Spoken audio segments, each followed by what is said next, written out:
إلى الله بإذنه وسراجا منيرا فقد قال الله تعالى في كلامه المجيد والفرقانه الحميد أعوذ بالله من الشيطان الرجيم بسم الله الرحمن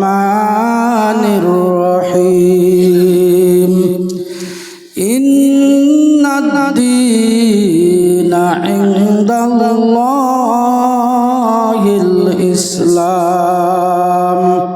وقال الله تعالى وقال النبي صلى الله عليه وسلم المسلم من سلم المسلمون من لسانه ويده أو كما قال عليه الصلاة والسلام إن الله وملائكته يصلون على النبي يا أيها الذين آمنوا صلوا عليه وسلموا تسليما درود পড়ুন اللهم صل على سيدنا مولانا محمد وعلى آل سيدنا مولانا محمد স্বপ্ন যুগে নবীজিকে যদি তোমরা দেখতে চাও স্বপ্ন যুগে নবীজিকে যদি তোমরা দেখতে চাও নিশিরাইতে নিশিরাইতে মুনাজাত কেদে কেদে বুক বাসাও আল্লাহুম্মা সাল্লি আলা সাইয়্যিদিনা মাওলানা মুহাম্মদ দুরূদ পড়ুন না নবীর উপর দুরূদ ওয়া আলা আলি সাইয়্যিদিনা মাওলানা মুহাম্মদ একটু সময় আমরা জিকির করি লা ইলাহা জোরে লা ইলাহা লা ইলাহা জাকারিয়া নবী জিকির করতেন করাতের নিসে পড়িয়া ইউনুস নবী জিকির করিতেন মাছের পেটে পড়িয়া ইব্রাহিম নবী জিকির করিতেন আগুনের চৌকায় পড়িয়া আমরা গুনাহগার জিকির করি একটু এই জলসাতে বসিয়া পড়েন লা ইলাহা জোরে লা ইলাহা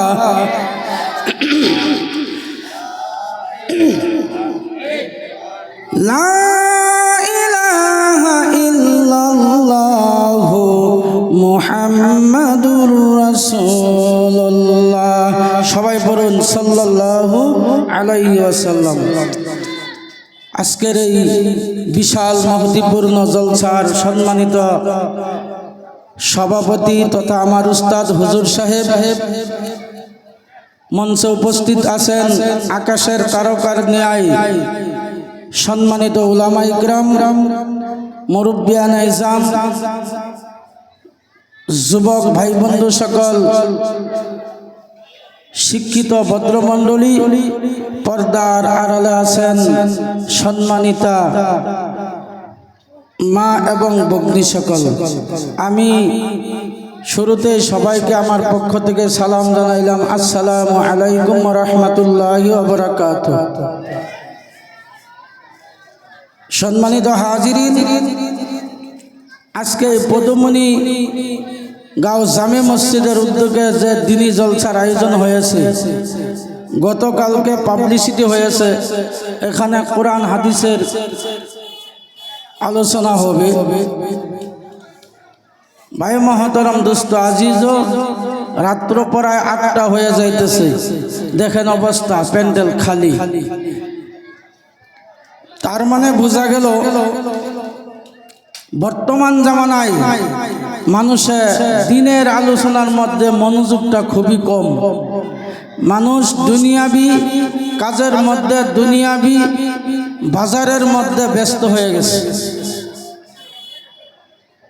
আরে ভাই, আমরা তো বারবার বলি, বাজার তো আপনি সারা বছর করতে পারবেন, সারা জীবন যতদিন আল্লাহ পাক আপনাকে বাঁচায় রাখবে ততদিন পর্যন্ত আপনি বাজার করতে পারবেন।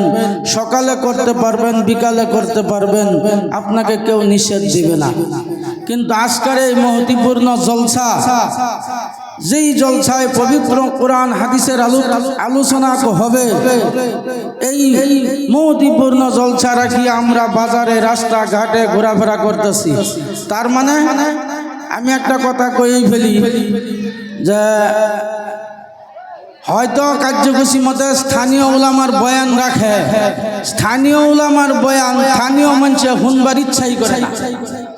কথাটা বুঝছেন আমি কি কইছি? স্থানীয় উলামার বয়ান স্থানীয় মানুষে শুনবার ইচ্ছাই করে না, কারণ আওয়াজ মাইক দিয়ে বয়ান করাটাই ভুল। কারণ কি জানুন, 1 মাইল 2 মাইল ফার্দের থেকে শুনে যখন স্থানীয় উলামারা কইতেছে, শুনে হাইরা এই স্থানীয় উলামাটি আগে স্টেজটা করুক, তারপরে কি কইছি বুঝছেন? যাই হোক, আসলে তো কথা ওইটা না। স্থানীয় উলামায় বয়ান করুক, চাহে মুখ্য বিশিষ্ট অতিথিরা বয়ান করুক, সকলের বয়ান শোনার জন্য সবাই সময় মতো উপস্থিত হওয়া দরকার। যাই হোক, সময় মাত্র 15-20 মিনিট টাইম, আপনাদের মূল্যবান সময়কে আমি নষ্ট করব। ইনশাআল্লাহ বড় বড় উলামা ইকরামগণ স্টেজে বসা আছেন। ভাই মহতরম দোস্ত আজিজ, এটা হয়েছে মাগফিরাতের মজলিস, দ্বীনি মজলিস। এই মজলিসে বসলে আপনার গুনাহ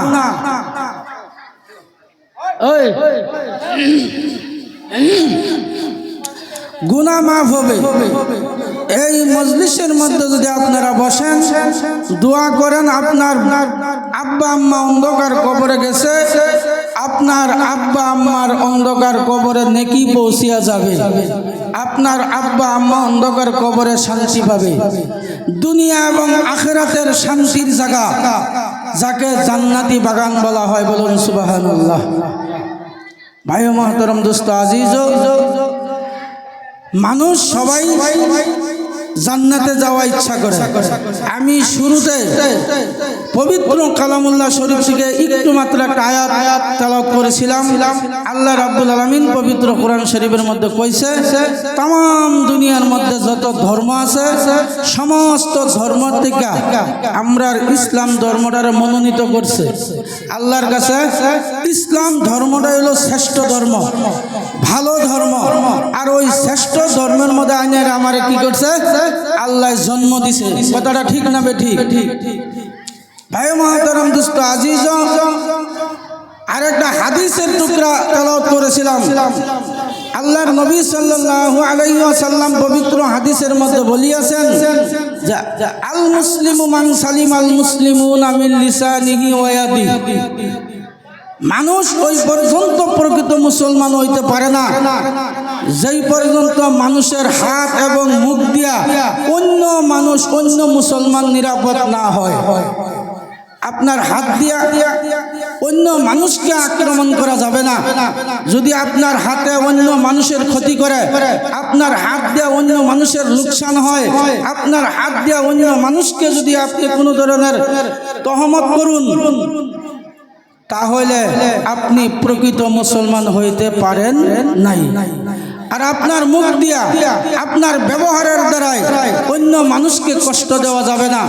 অশ্লীল ভাষা অশ্লীল ব্যবহার দিয়া অন্য মানুষের কাছে যদি আপনি কষ্ট দেন দুঃখ দেন তাহলে আল্লাহ নবী সাল্লাল্লাহু আলাইহি ওয়াসাল্লাম বলিয়াছেন যে আপনি প্রকৃত মুসলমান হইতে পারেন নাই। আপনার কথার দ্বারাই একজন মুসলমান যদি আঘাত পাইছে দুঃখ পাইছে কষ্ট পাইছে তাহলে আপনার করণীয় কি জানেন? ওই মানুষটা আপনার সামনে থাকা অবস্থায় আপনি ক্ষমা চাইয়া নেন। কারণ ওই মানুষটা যদি দূরে সরিয়া যায় আপনি কি জানি আপনার জীবনে ওই মানুষের কাছে ক্ষমা চাওয়ার সুযোগ আর পাবেন না, তার আগেই আপনার মৃত্যু হয়ে যাইতে পারে। ভাই মহতরম দোস্ত আজিজ, প্রত্যেকজন মানুষের অন্তরে চায় যে আল্লাহ যাতে ভয়ঙ্কর জাহান্নামের আগুনে যাতে আমার না দেখ, জান্নাতের আশা সকলেই করে। কিন্তু জান্নাতে যাইতে হইলে আপনার আমার করণীয় হইল আমরা পরিপূর্ণ ইসলাম মোতাবিক জীবন যাপন আপনার আমার করতে হবে। আল্লাহর হুকুম মানতে হবে, নবীর তরিকা মানতে হবে, আল্লাহর নবী সাল্লাল্লাহু আলাইহি সাল্লামের সুন্নতের পাবন্দি আমরা করতে হবে।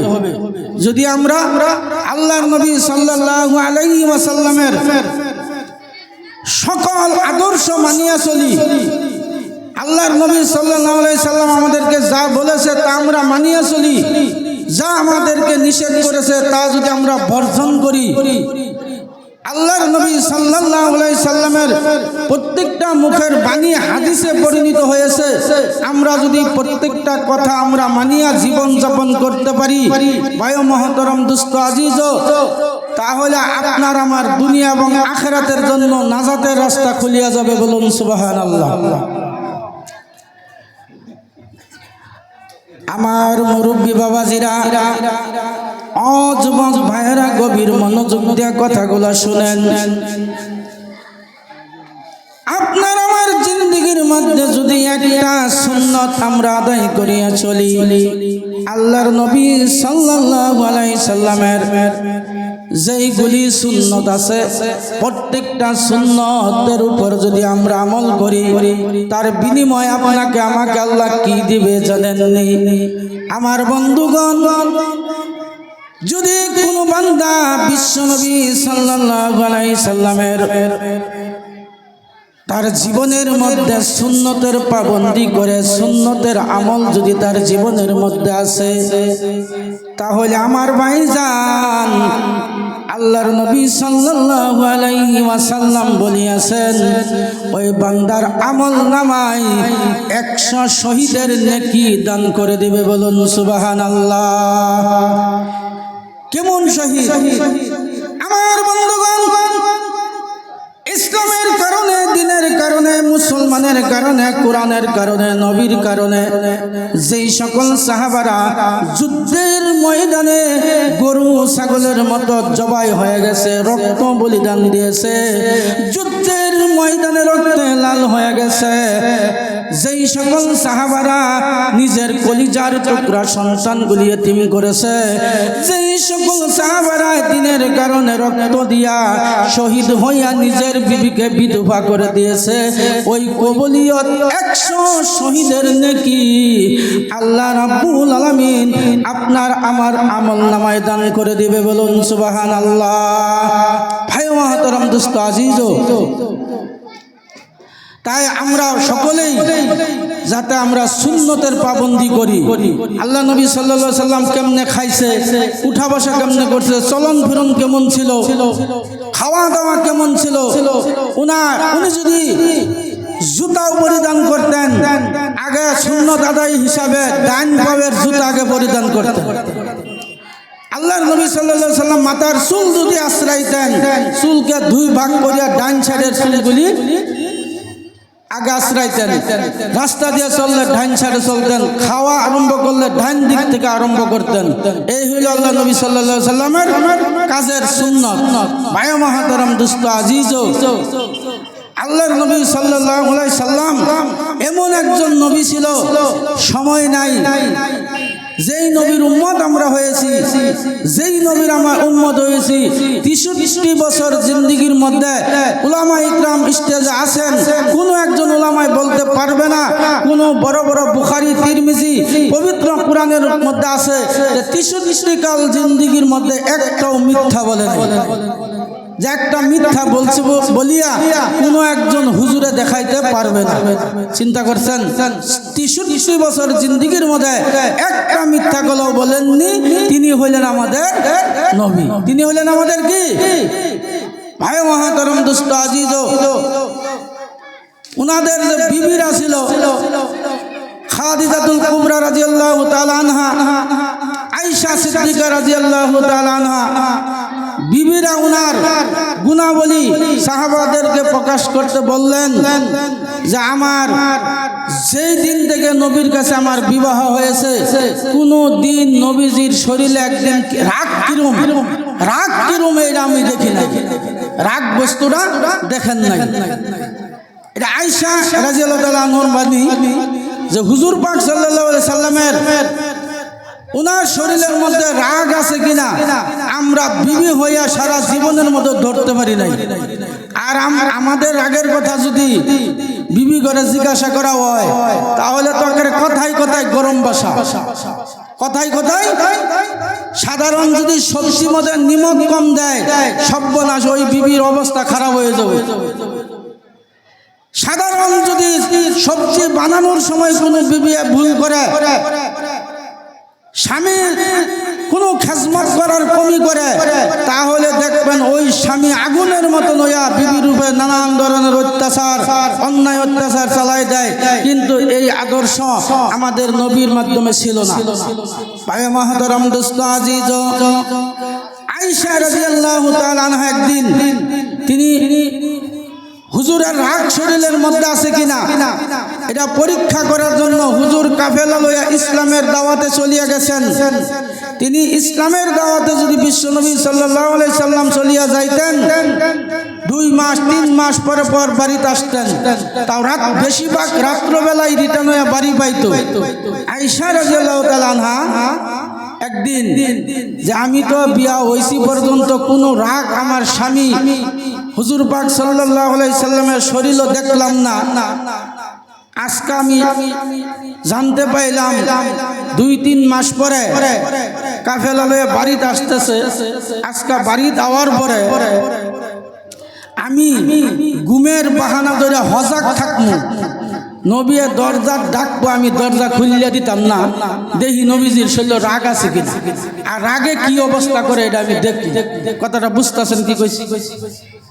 আয়েশা ঘুমের বাহানা ধরে হয়ে থাকবো, নবী ডাক দিলে সারা দিব না, এটা কল্পনা রাখিয়া ঈশার নামাজ আদায় করে বিছনা ধুইছে, সময় কম, আমি 2-3 মিনিটের মধ্যে শেষ করতে। হুজুর 7:10 বাবুন রইলাম, আর ইশারা দেবেন আমি ছেড়ে দেব। 8:06 যাই হোক আর 5-6 মিনিট। আয়েশা রাদিয়াল্লাহু তাআলা আনহা ঈশা নামাজ আদায় কইরা একটা চাদর দিয়া একেবারে মুখ ঢাইকা পুরা ঘুমের বাউ দইরা মানে ঘুমায় রইছে। আল্লাহ নবী সাল্লাল্লাহু আলাইহি সাল্লাম নিশি রজনীতে বাড়িতে আইছে, আয়ারে দে ঘরের দরজা বন্ধ, আর বন্ধ থাকবই, ঘরের দরজায় টোকা দিছে আয়েশা, কিন্তু আয়েশা হুঁসাছে, আওয়াজ দেয়, নবীর রাগ উঠে নাকি। আয়েশা কোনো জবাব দিল না, আবার মহব্বতের সাথে ডাক দিছে, আয়েশা ঘরের দরজা খোলো।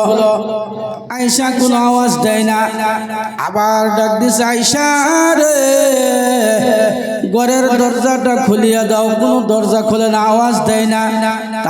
তার মানে আয়েশা বলতেছে আমার স্বামী গায়ে কোনোদিন রাগ কেমন দেখলাম না, আজকে আমি দরজা খুলবো না দেখি আমার উপর রাগ হয়নি। আবার বিশ্বনবী সাল্লাল্লাহু আলাইহি সাল্লাম ওই দিন কিতাব খুলে দেখবেন রে বাবাজিরা, আল্লাহর নবী আরো মহাব্বতে ডাক দিছে, রাগ নাই আইসু, আরো মহাব্বতে ডাক দিছে, দরজাটা খুলিয়া দাও আয়েশা। আয়েশা আওয়াজ শুনিয়া দরজা খুলিয়া দেয় না। বিশ্বনবী সাল্লাল্লাহু আলাইহি সাল্লাম মনে মনে ভাবলেন, আয়েশা মনে হয় আজকে সারাদিন অনেক পরিশ্রম করে ঘুমাইছে, যার কারণে আমি নবীর ডাকে সাড়া দিতেছে না। নবী কৌশলে দরজা খুলিয়া, নবীর পায়ের মধ্যে যে খরম আছে গো, ওই নবীর পায়ের খলমগুলি যদি পায়ের মধ্যে থাকে, ওই হাইটা হাইটা এক কদম করে টক টক করে খরমের আওয়াজ হবে, আয়েশার ঘুমের ক্ষতি হবে। সেই জন্য নবী আমার পায়ের খরমগুলি খুলিয়া হাতের মধ্যে লইয়া, যেন আয়েশার কোনো ঘুমের ক্ষতি না হয়, ডিস্টার্ব না হয়, আস্তে আস্তে নবী আমার আয়েশার বিছানায় যাইয়া চাদরটা উঠাইয়া আস্তে করে ঘুমাইয়া পড়লেন।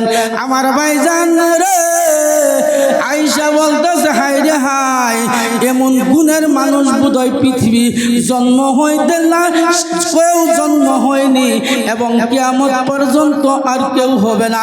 নবীর শরীরের মধ্যে কোনো রাগ হইল না, আয়েশার ঘুমের ডিস্টার্ব করলো না, আস্তে করে আয়েশার চাদরের তলে ঘুমায়া গেল। তাহাজ্জুদের নামাজের সময় যখন হয়ে গেছে, ও আমার বাবাজিরা ভাইজান, বিশ্বনবী সাল্লাল্লাহু আলাইহি ওয়াসাল্লাম ওই বিছানা হইতে উঠিয়া ওযু করিয়া ঘর থেকে বাহির হয়ে গেলেন। সকাল হয়ে যাইতেছে, ফজরের নামাজ হয়ে যায়, আজানের সময় হয়ে যাইতেছে, বিশ্বনবী আমার বিছানায় নাই। আয়েশা উঠিয়া দেখে না বিশ্বনবী বিছানায় নাই, এদিক ওদিক তাকায়া কোনো দিকেই নবীর চেহারা দেখে না। আয়েশা রাদিয়াল্লাহু তাআলা ভাবছে, আমি দরজা খুলিয়া দিছি না, মনে হয় নবী আমার রাগ করছে, নবী জানি কোথাও চলিয়া গেছে। আমার বাবাজিরা, আয়েশা এদিক সেদিক ঘরের দরজা খুলিয়া তালাশ করতে আরম্ভ করলো, কোনো জায়গায় নবী নাই, কোনো জায়গায় নাই, নবীর কোনো সন্ধান পাওয়া যাচ্ছে না। আমার বন্ধুগণ, আয়েশা রাদিয়াল্লাহু তাআলা আনহা, বিবি আয়েশা রাদিয়াল্লাহু তাআলা ভাবতেছে, নবী মনে হয় জান্নাতুল বাকিতে জিয়ারতের জন্য চলে গেছে। আয়েশা রাদিয়াল্লাহু তাআলা আনহা জান্নাতুল বাকির মধ্যে গেল, যাই দেখলো ওই জায়গাও নবী নাই। আয়েশা বলতেছে, মনে হয় নবী আমার ফাতেমার বাড়িতে গেছে। ফাতেমার বাড়িতে গেল, যাই দেখলো ওই জায়গায়ও নবী নাই। আয়েশা মনে করে নবী মনে হয় আবু বকর সিদ্দিকের বাড়িতে গেছে। না না, আবু বকর সিদ্দিক রাদিয়াল্লাহু তাআলা আনহুর বাড়িতেও যাই নাই, কোথাও নাই নবীর সন্ধান। আয়েশা রাদিয়াল্লাহু তাআলা আনহা পাইতেছে না। আয়েশা দৌড় দিয়া উমর ফারুক রাদিয়াল্লাহু তাআলা আনহুর কাছে খবর পৌঁছে দিলেন, উমর রে, বিশ্বনবী মনে হয় আমার সঙ্গে রাগ করিয়া কোথাও চলিয়ে গেছে। জান্নাতুল বাকিতে গেলাম, নবীকে পাইলাম না। ফাতেমার বাড়িতে গেলাম, তাও নবীকে পাইলাম না। কোনো জায়গায় নবীর সন্ধান নাই। সূর্য উদয় হইয়া বেলা পুরুষ হয়ে গেছে, নবীর কোনো সন্ধান নাই, নবী নাই। চতুর্দিকে আবু বকর, উমর ফারুক রাদিয়াল্লাহু তাআলা আনহু বিশাল তরোয়াল হাতে নিয়ে, লম্বা তরোয়াল হাতে নিয়ে ময়দানে বাহির হয়ে গেছে। কাফিরদেরকে সম্বোধন করে বলতেছে, কাফিরেরা, আমার নবীকে আমরা পাইতেছি না। যদি তোমরা কোনো আমার নবীকে যদি কোনো ধরনের বন্দী করছো, আমার নবীকে যদি তোমরা কোনো জায়গায় আটক করছো, এই খবর যদি আমি উমরের কাছে যদি আসিয়া যায়, তাহলে কাফিরেরা খবরদার, সাবধান হয়ে যাও। আমি উমরের তরোয়ালের আঘাতে সমস্ত কাফির মদিনার থেকে বিদায় করিয়ে দিব। বলুন সুবহানাল্লাহ। আমার বাবাজিরা, ভাইজান, তামাম মদিনার যত উলিতে গুলিতে কোনো জায়গায় নবীর সন্ধান পাওয়া যাচ্ছে না। মদিনার যত শিশুরা মায়ের দুধ পান করা বন্ধ করে দিছে, পশুরা উট দুম্বাগুলি খাওয়া বন্ধ করেছে। তামাম মদিনার বুকে ঘোষণা হয়ে গেছে, নবী নাই। তামাম মদিনার মানুষ, তামাম মদিনার শিশু বাচ্চারা, তামাম জীব জানোয়ার সকলেই খানা পানি সব কিছু বন্ধ করে দিয়েছে। আমি 1 মিনিটের মধ্যেই শেষ করে দিতেছি। আমার বন্ধুগণ, কোনো জায়গার মধ্যে নবীকে পাওয়া যাচ্ছে না। তামাম মদিনা কান্দার আলোড়ন সৃষ্টি হয়ে গেছে। তামাম মা বোনেরা কান্তা শুরু করে দিছে। কোনো জায়গায় নবী নাই। উমর ফারুক রাদিয়াল্লাহু তাআলা আনহু, আবু বকর সিদ্দিক রাদিয়াল্লাহু তাআলা আনহু নবীর তালাশে দৌড়াইতেছে। দৌড়াইতে কিছু দূরে যায় দেখলো অনেকগুলি রাখাল উট দুমরা বকরিগুলা চড়াইতেছে, মাঠের ময়দানে রাখতেছে। ওই জায়গায় যায় জিজ্ঞাসা করলো, ওই রাখালেরা রে, এই দিক দিয়ে আমার নবীকে যাইতে দেখছনি? ওই রাখালেরা বলতেছে, ও তুমি কে আমি জানি না। উমর বলতেছে, আমি উমর। আবু বকর বলতেছে, আমি আবু বকর। তোমরা কারা খালে? তোমরা দেখছনি নবী এই দিকে যাইতে দেখছনি? রাখালা বলতেছে, হে উমর, হে আবু বকর, তোমাদের নবীকে আমি চিনি না, কিন্তু কিছুক্ষণ আগে একজন ব্যক্তি এই রাস্তা দিয়ে গেছে। যাওয়ার পর থেকেই আমার এই ময়দানের মধ্যে যত উট দুম্বাগুলি আছে, সমস্ত উট দুম্বাগুলি সকলেই আহার খাদ্য সামগ্রী খাওয়া বন্ধ করে দিয়েছে। বলুন সুবহানাল্লাহ। ভাই মহতরম দুস্থ আজিজ, তার মানে আমি